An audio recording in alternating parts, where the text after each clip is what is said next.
Welcome to economics edible. Statistical assistant grade 2 എക്കണോമിക്സിനും SET എക്കണോമിക്സിനും common ആയിട്ട് ക്വസ്റ്റ്യൻ വരുന്ന ഒരു ഏരിയയാണ് എക്കണോമിസ്റ്റും അവരുമായി ബന്ധപ്പെട്ട ബുക്കും. കഴിഞ്ഞ ക്ലാസ്സിൽ വേൾഡ് ഫേമസ് എക്കണോമിസ്റ്റായ David Ricardo, Adam Smith, Karl Marx മുതലായവരുമായി ബന്ധപ്പെട്ട പുസ്തകങ്ങളാണ് നമ്മൾ ഡിസ്കസ് ചെയ്തത്. ഇത് പാർട്ട് 2 ആണ്. അപ്പോൾ നമുക്ക് ക്ലാസ്സിലോട്ട് കിടക്കാം. ബുക്സ് നെയിമും എക്കണോമിസ്റ്റുമാണ് കൊടുത്തിട്ടുള്ളത്. Collective choice and social welfare എഴുതിയത് ആരാണ്? അമർത്യ സെൻ ആണ് അല്ലേ. അമർത്യ സെൻ എങ്ങനെയാണ് ഫേമസ്? നൊബേൽ സമ്മാനം ലഭിച്ച സാമ്പത്തിക ശാസ്ത്രത്തിലെ എക്കണോമിക്സിൽ നൊബേൽ സമ്മാനം ലഭിച്ച ആദ്യത്തെ ഭാരതീയനാണ് ആര്? അമർത്യ സെൻ. ഏതാ വർഷം? 1998 അമർത്യ സെന്നിന് നൊബേൽ സമ്മാനം ലഭിച്ചത്. ഏത് മേഖലയിലുള്ള സംഭാവനയ്ക്കാണ്? വെൽഫെയർ എക്കണോമിക്സിനുള്ള സംഭാവനയ്ക്കാണ് എന്ത് അമർത്യ സെന്നിന് സാമ്പത്തിക ശാസ്ത്രത്തിൽ നൊബേൽ സമ്മാനം ലഭിച്ചത്. അടുത്ത ബുക്സ് നോക്കാം. Poor economics rethinking poverty and ways to end it ആരുടെയാണ്? അഭിജിത്ത് ബാനർജി. അഭിജിത്ത് ബാനർജിയുടെ പ്രത്യേകത എന്താണ്? സാമ്പത്തിക ശാസ്ത്രത്തിൽ നൊബേൽ സമ്മാനം ലഭിച്ച രണ്ടാമത്തെ ഭാരതീയനാണ് ആര്?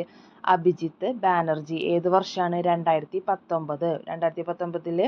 അദ്ദേഹത്തോടൊപ്പം വേറെ 2 പേരും കൂടി പങ്കിട്ടിരുന്നു. അതിലൊരാളായ എസ്തർ ഡെഫ്ലോ അഭിജിത്ത് ബാനർജിയുടെ ഭാര്യയാണ് അല്ലേ. Poor economics and rethink poverty and ways to end it ആയിരുന്നു എന്ത് അദ്ദേഹത്തിൻ്റെ പുസ്തകം. എന്ത് മേഖലയ്ക്കുള്ള കോൺട്രിബ്യൂഷനാണ് അഭിജിത്ത് ബാനർജിക്ക് നൊബേൽ പ്രൈസിന് അർഹനാക്കിയത്? പോവർട്ടി അലിവിയേഷൻ പ്രോഗ്രാം അല്ലേ. Outlook towards world poverty alleviation പ്രോഗ്രാമിനായിരുന്നു എന്ത് അദ്ദേഹത്തിന് നൊബേൽ സമ്മാനം ലഭിച്ചത്. അടുത്ത ബുക്ക് നോക്കാം. ഇൻ സർവീസ് ഓഫ് റിപ്പബ്ലിക് ആരുടെയാണ്? വിജയ് കേൽക്കർ. വിജയ് കേൽക്കർ നമുക്ക് കേട്ടിട്ടുണ്ടല്ലോ. എന്തിനൊക്കെയാണ് കേട്ടിട്ടുള്ളത് Vijay Kelkar? 13th finance commission ചെയർമാനായിരുന്നു അല്ലേ. 13th ഫിനാൻസ് കമ്മീഷൻ ചെയർമാനായിരുന്നു ആര്? വിജയ് കേൽക്കർ. അതുപോലെ തന്നെ കുറേ ടാക്സേഷൻ കമ്മിറ്റികളിൽ ഹെഡായിട്ടും ചെയർമാനായിട്ടും ആരെ? വിജയ് കേൽക്കറെ നമുക്ക് കേട്ടിട്ടുണ്ട് അല്ലേ. അടുത്ത ബുക്ക് നോക്കാം. I do what I do ആരുമായി ബന്ധപ്പെട്ടതാണ്? രഘുറാം രാജൻ. രഘുറാം രാജൻ ആരായിരുന്നു? RBIയുടെ റിസർവ് ബാങ്കിൻ്റെ 23ാമത്തെ ഗവർണറായിരുന്നു ആര്? രഘുറാം രാജൻ. നെക്സ്റ്റ് ബുക്ക് നോക്കാം. ഓവർ ഡ്രാഫ്റ്റ് ആരാണ്? ഊർജിത് പട്ടേൽ. ഊർജിത് പട്ടേൽ ആരായിരുന്നു? റിസർവ് ബാങ്കിൻ്റെ രഘുറാം രാജന് ശേഷം അല്ലേ 24ാമത്തെ RBI ഗവർണറായിരുന്നു ആര്? ഊർജിത് പട്ടേൽ. ഊർജിത് പട്ടേലിൻ്റെ പീരീഡിലാണ് എന്ത് നോട്ട് നിരോധനം അല്ലേ. നോട്ട് നിരോധനം വന്നത് ആരുടെയായിരുന്നു? ഊർജിത്ത് പട്ടേലിൻ്റെ പീരീഡിലായിരുന്നു എന്ത് നോട്ട് നിരോധനം വന്നത്. അത് എന്നിട്ട് എന്താ 500-ൻ്റെയും 1000-ൻ്റെ നോട്ട് മാറി പുതിയ 500-ൻ്റെയും 1000-ൻ്റെ നോട്ടൊക്കെ വന്നത് ആരുടെ പീരീഡിലായിരുന്നു? ഊർജിത് പട്ടേലിൻ്റെ. ഇനി fault lines how hidden fractures still threaten the world economy ആരുമായി ബന്ധപ്പെട്ടതാണ്? രഘുറാം രാജനുമായി ബന്ധപ്പെട്ടതാണ്. ഇനി നെക്സ്റ്റ് നോക്കാം. Problem of capital formation in underdeveloped countries ആരുടെയാണ്? Ragnar Nurkse. റാഗ്നർ നക്സെ ഏത് ഗ്രോത്ത് ആൻഡ് ഡെവലപ്മെൻറ്റ് ഇക്കണോമിക്സുമായിട്ട് ബന്ധപ്പെട്ടതാണ് ആര്? Ragnar Nurkse. Vicious circle of poverty എന്ന് കേട്ടിട്ടില്ലേ. അതായത് low income, low saving, low investment. അതുകൊണ്ട് തന്നെ എന്താ വീണ്ടും ലോ ഇൻകത്തിലേക്ക് വരുന്ന ഒരു സർക്കിൾ പഠിച്ചിട്ടുണ്ട്. എക്കണോമിക് ഗ്രോത്ത് ആൻഡ് ഡെവലപ്മെൻറ്റിൽ ലോ ലെവൽ ഇക്വിലിബ്രിയം ട്രാപ്പ് ആയാലും ക്രിട്ടിക്കൽ മിനിമം എഫേർട്ട് തിയറി ആയാലും ബിഗ് പുഷ് തിയറി ആയാലും ഒക്കെ പറയുമ്പോൾ സ്റ്റാർട്ട് ചെയ്യുന്ന മെയിൻ കാര്യം എന്താണ്? വിഷ സർക്കിൾ ഓഫ് പോവർട്ടി പറഞ്ഞിട്ടാണ് നമ്മൾ സ്റ്റാർട്ട് ചെയ്യുക. അപ്പോൾ റാഗ്നർ നക്സെയുടെ ബുക്കാണ് problem of capital formation in underdeveloped countries. Next book നോക്കാം. ക്യാപിറ്റലിസം, സോഷ്യലിസം ആൻഡ് ഡെമോക്രസി ആരുമായി ബന്ധപ്പെട്ടതാണ്? ജോസഫ് ഷുംപീറ്ററുമായിട്ടാണ് ബന്ധപ്പെട്ടിട്ടുള്ളതാണ് എന്ത് ക്യാപിറ്റലിസം, സോഷ്യലിസം ആൻഡ് ഡെമോക്രസി. ഈ ബുക്കിലെ മെയിൻ ഘടകമാണ് എന്ത് ഇന്നൊവേഷൻസിനെ പറ്റിയൊക്കെ പറയുന്നത് ഏത് ക്യാപിറ്റലിസം, സോഷ്യലിസം ആൻഡ് ഡെമോക്രസിയിൽ. What the economy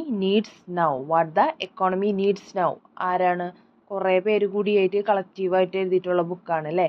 Mihir Sharma, Geetha Gopinath, Abhijith Banerjee, Raghuram Rajan. അതിൽ അഭിജിത്ത് ബാനർജിയും രഘുറാം രാജനും നമുക്കറിയാലോ. അഭിജിത്ത് ബാനർജി രണ്ടാമത്തെ ഭാരതീയൻ, സാമ്പത്തിക ശാസ്ത്രത്തിൽ നൊബേൽ കിട്ടിയ രണ്ടാമത്തെ ഭാരതീയനും രഘുറാം രാജൻ RBI ഗവർണറാണെന്നും കണ്ടു. മിഹിർ ശർമ്മ കോളമിസ്റ്റ് ആണ്, അതായത് വർത്തമാന പത്രങ്ങളിലൊക്കെ എഴുതുന്ന വ്യക്തിയാണ് ആര്, കോളമിസ്റ്റ് എന്ന് പറയാ.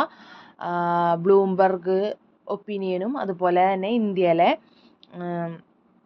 ഇന്ത്യൻ എക്സ്പ്രസ്സിലൊക്കെ കോളമിസ്റ്റ് ആണ് ആര്, മിഹിർ ശർമ്മ. പിന്നെ ആരാ, ഗീത ഗോപിനാഥ് കേട്ടിട്ടുണ്ടാവും. 2022 മുഖ്യമന്ത്രിയുടെ സാമ്പത്തിക കാര്യ ഉപദേഷ്ടാവായിരുന്നു ഗീത ഗോപിനാഥ്. അതുപോലെ തന്നെ IMFന്റെ ഡെപ്യൂട്ടി ചെയർമാൻ സ്ഥാനമൊക്കെ വഹിച്ച വ്യക്തിത്വമാണ് ആര്, ഗീത ഗോപിനാഥ്. അപ്പോൾ ഇവർ 4 പേരും കളക്റ്റീവായിട്ടുള്ള ബുക്കാണ് ഇത്, what the economy needs now.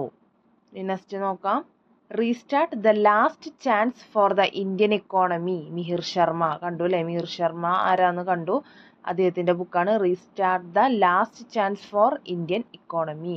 Next book നോക്കാം, good economics for hard times. ആരുടെയാ, Abhijit Banerjee and Esther Duflo. നേരത്തെ പറഞ്ഞു അല്ലേ, 2019 നൊബേൽ സമ്മാനം അഭിജിത്ത് ബാനർജിക്കും അദ്ദേഹത്തിൻ്റെ ഭാര്യയ്ക്കും കൂടിയാണ് ലഭിച്ചത്. വേറൊരു വ്യക്തിയും കൂടിയുണ്ട്, Abhijith Banerjee and Esther Duflo.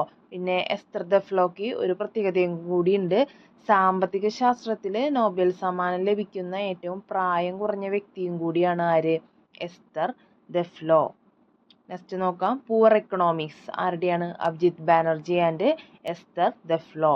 Next ആണ് rebooting India, realising a billion aspirations.